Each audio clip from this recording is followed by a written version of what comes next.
Hey guys, this video is brought to you by Acer Predator. Hope you guys enjoy it. So today we're talking about why jungle is bad. First of all, I love Dota and the way it's open-ended to pretty much every extent of the imagination. At the same time though, we need to understand that the game is open-ended but also affected by patches.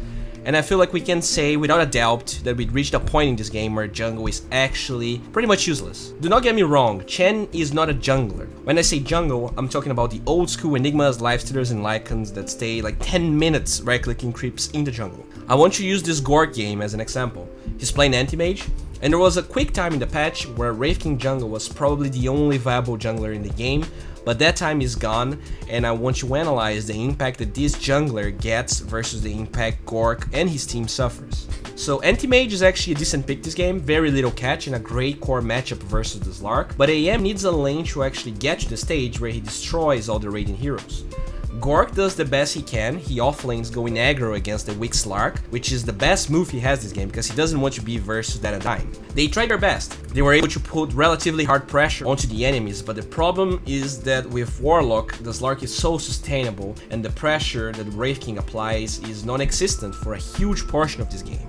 Right now, the game is incredibly lane dependent. When you pick an anti-mage, that dependence gets even more apparent because this hero really needs a lane to function. The old jungle meta was based on a timer being AFK for 15 minutes, a lot of the time was okay. People were terrible at pressuring towers, conquering objectives, and that forces Gork to the jungle since the Slark got slightly too big. And yes, Gork didn't play flawlessly at all, but you cannot expect your teammates to play flawless Dota while you are just right-clicking creeps saying that you're the highest net worth of the team. The problem is not only Gork. The allied Pangolier had to lane by himself, and while he is the second net worth on Dire, every single Radiant core is ahead of their counterpart on the enemy team, and the ripple and snowball effects of jungling just get to your team too quick in this patch.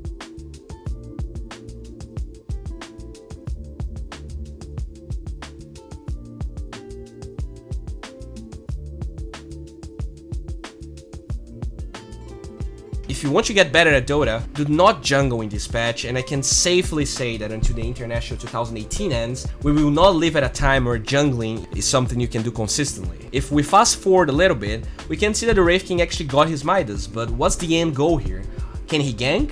If he keeps farming, is he the strongest hero in this game? Definitely not. Wraith King is a terrible matchup versus Slark, which means that the AM, the hero that needs farm at the start to counter the Slark, is the hero being sacked for absolutely no reason but greediness.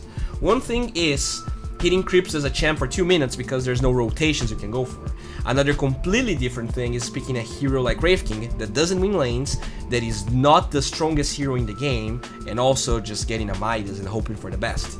This game spirals out of control quickly, like 95% of the games where you see a jungler, and there's not much to say.